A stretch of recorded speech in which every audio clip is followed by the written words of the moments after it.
Hi friends, welcome to Joshima சமையல்.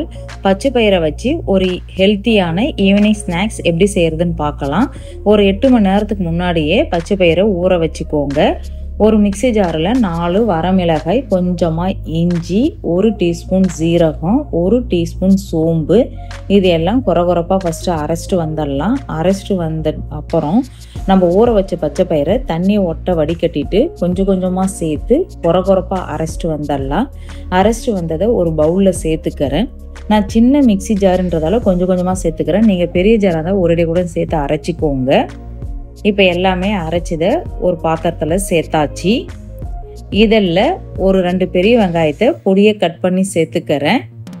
கொஞ்சமாக கொத்தமல்லி தழையை பொடியை கட் பண்ணி சேர்த்துக்கோங்க. நான் சேர்த்த வீடியோ ஸ்கிப் ஆகிடுச்சு. கொஞ்சமாக கருவேப்பிலையும் இதே மாதிரி பொடியை கட் பண்ணி சேர்த்துக்கோங்க. ஒரு 1/2 டீஸ்பூன் உப்பு சேர்த்துக்கிறேன். சேர்த்து கையை வச்சு நல்லா மிக்ஸ் பண்ணி விட்டுக்கோங்க.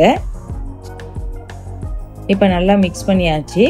இதில் ஒரு 2 டீஸ்பூன் அரிசி மாவு சேர்த்துக்கிறேன். பச்சரிசி மாவு தான் நான் சேர்த்துருக்கேன்.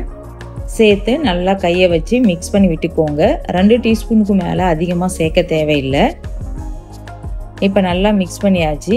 இதை சின்ன சின்ன உருண்டையாக உருட்டி ஒரு பிளேட்டில் எடுத்து வச்சுக்கோங்க.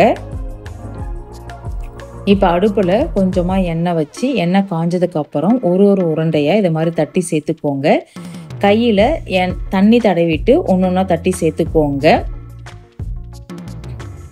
ஒரு சில குழந்தைங்க பச்சை பயிரை சாப்பிட மாட்டாங்க. அதை மாதிரி உள்ள குழந்தைங்களுக்கு இதை மாதிரி வடையாக செய்து கொடுத்தீங்கன்னா ரொம்ப விரும்பி சாப்பிடுவாங்க. ஈவினிங்கில் ஸ்நாக்ஸாக செய்து சாப்பிட்டு பாருங்கள்.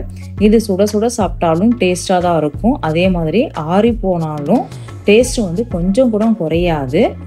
ஒரு சைடு இந்த மாதிரி பபிள்ஸ்லாம் அடங்கினதுக்கப்புறம் திருப்பி போட்டுக்கோங்க. இது வரைக்கும் ஜோஷிமா சமையலை சப்ஸ்கிரைப் பண்ணலாம், சப்ஸ்கிரைப் பண்ணிக்கோங்க. பக்கத்தில் உள்ள பெல் ஐக்கானையும் ப்ரெஸ் பண்ணிக்கோங்க.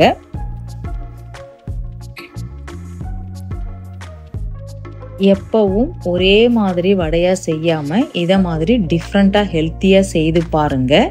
டேஸ்ட் வேறு லெவலில் இருந்தது. இந்த வடை பச்சை பயிரில் செய்தோம் அப்படின்னு சொன்னாவே யாருமே நம்ப மாட்டாங்க. டேஸ்ட்டு சூப்பராக இருக்கும்.